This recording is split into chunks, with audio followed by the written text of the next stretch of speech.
Warning: this post contains spoilers for Everything Everywhere All at Once.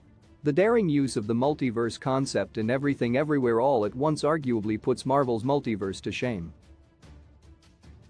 The kaleidoscope of a film imagines Michelle Yeoh as a tired wife and mother busy trying to save her failing laundromat business and marriage when suddenly she learns that she is the only person who can save the multiverse.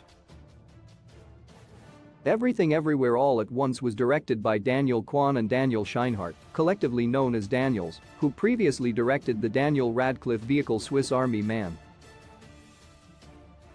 It's also a comeback film for Ke-Huy Quan, who acted as Short Round alongside Harrison Ford in Indiana Jones and the Temple of Doom. Quan plays Waymond Wang, the husband of Yeoh's character Evelyn. Everything Everywhere All at Once is a tour de force for Michelle Yeoh.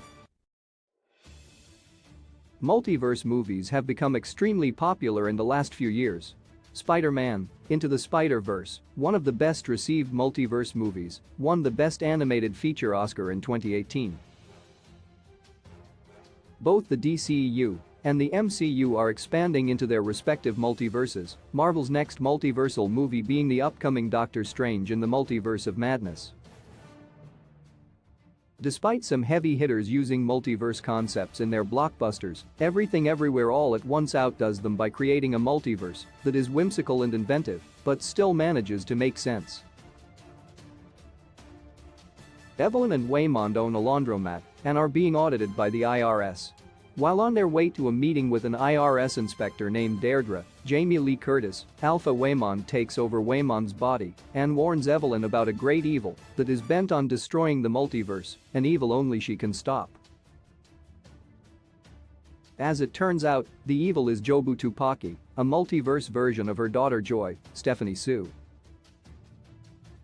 In truth, Everything Everywhere All at Once has done a much better job with its multiverse than the MCU has in its recent multiversal movies and streaming series. Marvel doesn't seem to have a unified idea of what its multiverse is and how it works. From Loki to Spider-Man: No Way Home, the rules seem to change each time there's a new project, which makes the continuity hard to follow. Everything Everywhere All at Once doesn't have those problems. In just 2 hours, Everything Everywhere All at Once manages to present a multiverse that shows Marvel's messy multiverse how it's done. MCU's multiverse problems explained. Marvel's Phase 4 has had more than one entry into the multiverse since it began, and that's part of the problem. In the Loki series, Marvel's branch timelines are explained, which is mostly in line with how they are explained in Avengers: Endgame. The TVA explains that there is a sacred timeline and that any deviation from that timeline will create a branch, which He Who Remains says is dangerous. However, in What If? The multiverse is shown to be made up of infinite realities that don't necessarily branch off from the so-called sacred timeline. The same seems to be true for the Spider-Man: No Way Home multiverse. The problem is that all three of these MCU properties have different events that are explanations for having broken the multiverse.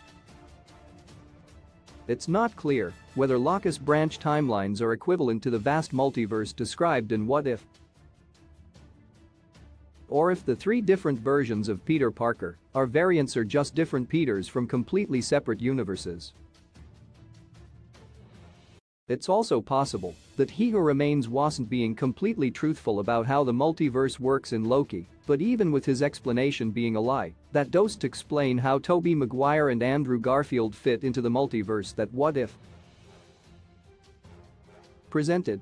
Maybe the MCU can fix some of these problems in Doctor Strange in the Multiverse of Madness, but so far, Marvel has created a multiverse that isn't unified and doesn't make sense. Everything Everywhere avoids all of Marvel's multiverse issues for a movie that doesn't hold back in its exploration of the multiverse. Everything Everywhere All at Once fully understands its multiverse and how it works. Its rules are clearly established early on in the film. Alpha Waymond, the version of Evelyn's husband from the Alphaverse, explains that there's a vast multiverse created by tiny decisions made by individuals over the course of their lifetime. These decisions can lead to small differences or really big changes to their individual lives or even the world around them.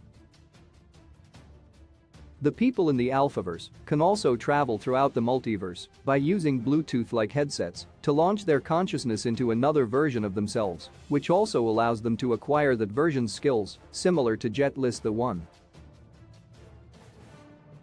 Despite these rules, Everything Everywhere All at Once's multiverse also has few limitations on what the multiverse can be. There's a universe where everyone has hot dog hands and one where no life ever formed on Earth, so everyone is a rock.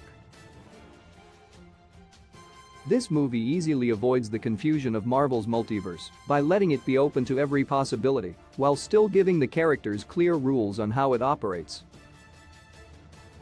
Why Everything Everywhere's multiverse is better than Marvel's. While Marvel is still trying to figure out exactly how the MCU multiverse works, the Everything Everywhere All at Once multiverse is well constructed and works on a fundamental level. The origin of the universe jumping, the explanation for how it works, and even the everything bagel black hole are all explained well.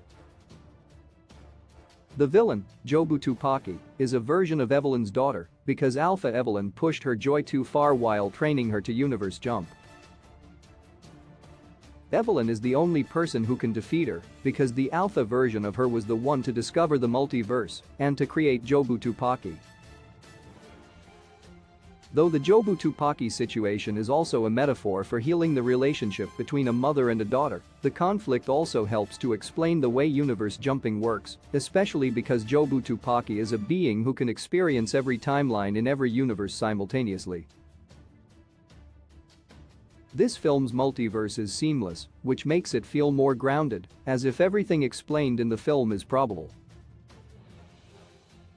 It also doesn't rely on magic or superpowers to explain how the multiverse works.